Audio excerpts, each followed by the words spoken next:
Hi everybody, sorry I've been missing for a while. This is, I don't know if you saw or not, but date at beginning, I did it about 18 months ago.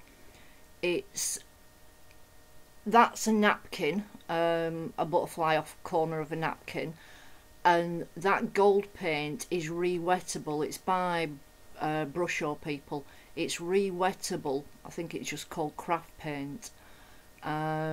So I mixed it in that tablet, whatever they call poppy out tub.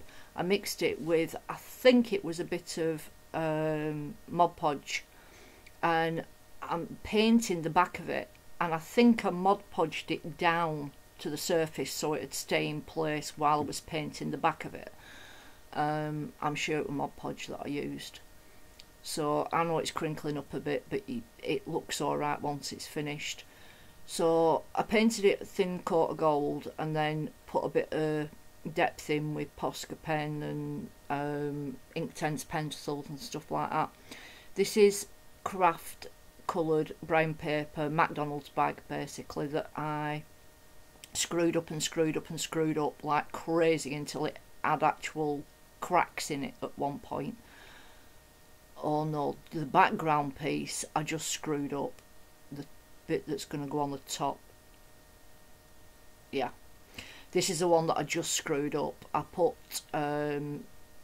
distress ink on it and rubbed a sponge over the top so it would sort of catch on the uppy bits and not on the downy bits. I'm just deepening it up a bit, and then I put a bit of the two pinks that I've got. Now this piece I screwed up, I did the same, and I screwed it up until it disintegrated, and that piece of cardboard there, I went round it with blue on this one. I'm sure sorry, it's so long ago and I haven't really watched it. That's the one that you can see through it. Yes, I painted it brown and then gold, so you could see there, you can see light coming through it brighter in places, and I just kept checking to make sure I had actual see-through cracks, so this gold, copper, bronze would show through. I darkened the edges just in case, you know, you could see it through it. I weren't sure how transparent it would go once it was Mod Podged down. I did it with wet Mod Podge by adding a bit of water in.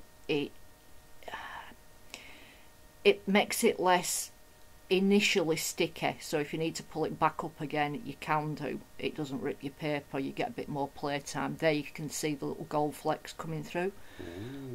Ooh. And then I went round with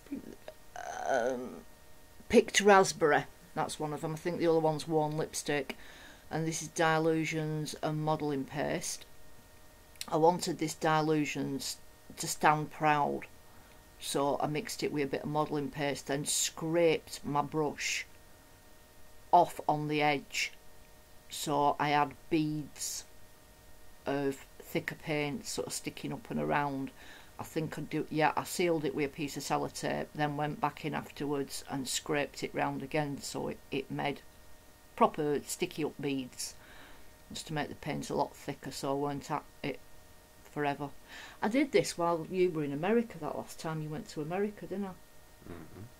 It's been sat there waiting all this time in stock.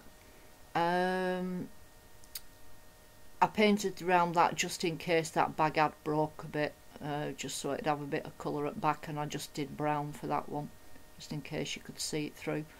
Mitered round the arch and glued it down so it wouldn't be too bumpy, just to get rid of some material. So I glued it all down, ran my paintbrush around the edge to knock the edge in, if you will, to make it smoother.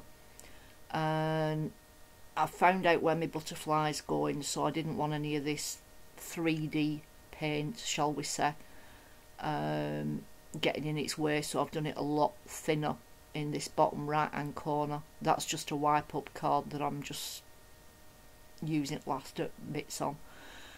In case the butterfly was still a little bit transparent anyway, I painted it black on the background, I weren't sure what I were doing with the antennae at this point, so they were just left on, but I ended up chopping them off. There you go, chopped them off.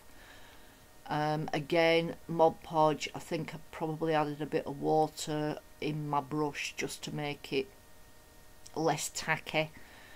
Mod Podge just around the edge of that, so the beaded up paint was shiny compared to the matte of the craft paint. Here I'm getting some very, very fine copper wire, rolling it over at the ends and then painting it with Mod Podge to fill in the ends, the little curled over bits at the end, so it looks like antennae. So when that's painted, you won't be able to see the little rings on the ends. It'll just look like eyes, if you know what I mean. Right, this is a hem off an old curtain that Mark donated. Thank you, Mark. And I'm pulling threads out. I'm pulling all the threads out and trimming off the edges so I knew I had a straight edge of the width that I want. Now I know that it's so many wefts wide. Warps wide. I'm pulling out several, like if I'm doing 5 on one side, I'm doing 5 on the other, so the fringing will be the same. That was just a bow thinking about putting on the top. Now I'm painting the antennae. There you go.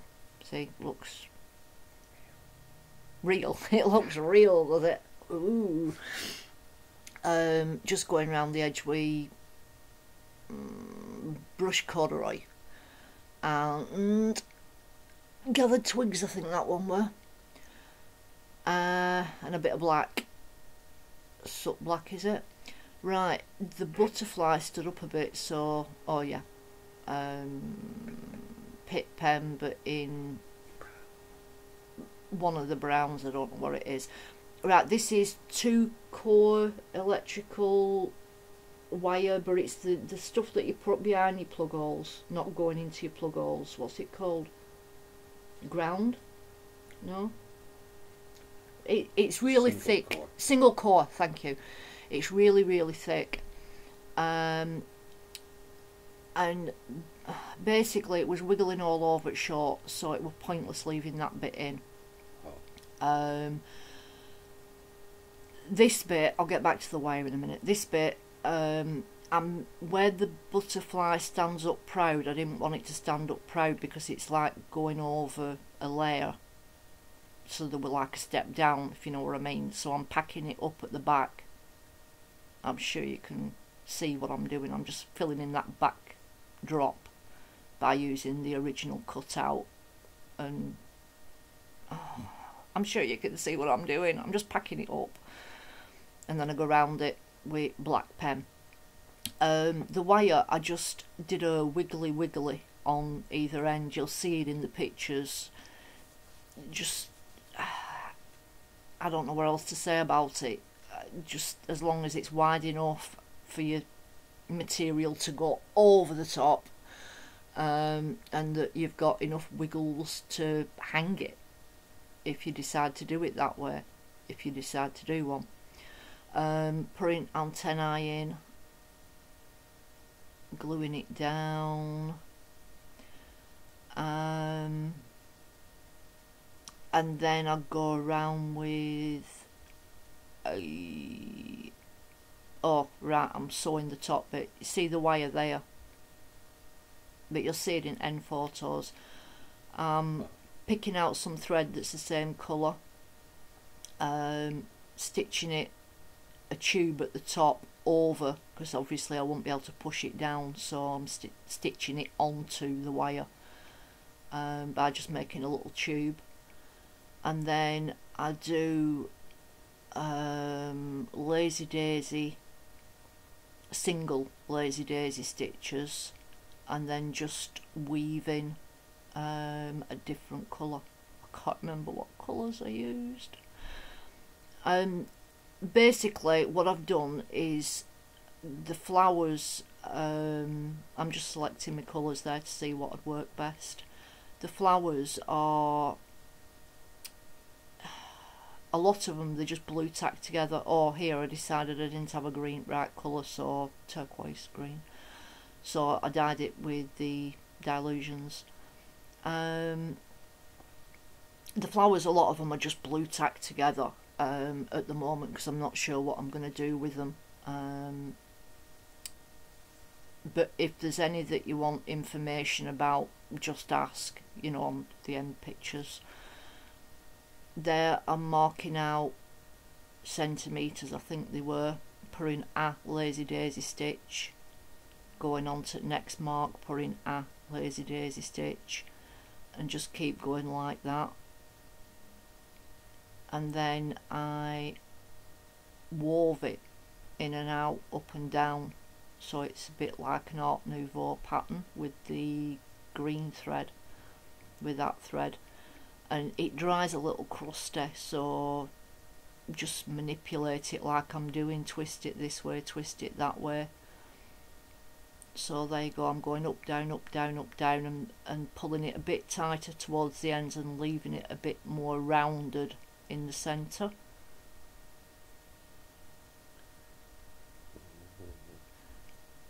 Here I'm putting Inktense shadow. I put shadows under its antennae and try and make it pop off it a little bit. Pop off. That was Pipkin's kitchen. Pop off. Was he a tortoise? Anyway, sorry about me not getting round to my comments. A lot of you know I've got a mouth problem. It never stops, does it? I've got, I know it's not really anything to joke about, but I've got a bit of a bad mouth problem. It's been going on quite a while. They tried me on some medication and it made me really poorly, and it kicked off a lot of other problems that I've got, and I've just been really bad. So that's why we haven't had a video out and stuff. It's just been not good. Right, enough about that. There it is, and all I've been doing is putting the flower on the front and then sticking a dressmaking pin through the material and just into the back of the flower. But if you can see blue tack on any of them, that's what it is. It's blue tack because they're not finished yet. I'm not sure if that centre's going to be in that flower when I use it, but it looks really good on the wall for displaying your flowers. You know, when you don't know what to do, you're thinking about doing something, so you sit there and make half a dozen flowers or whatnot, or you want to try something out, so you try it out on a little flower. It also reminds you of what punches, because some of them are flower punches. It reminds you of what punches you've got. You know, if you haven't seen it for a bit, it's in your drawer, but if it's up on your wall, you know, a sample of them flowers are up on your wall, it just sort of reminds you that you've got stuff like that.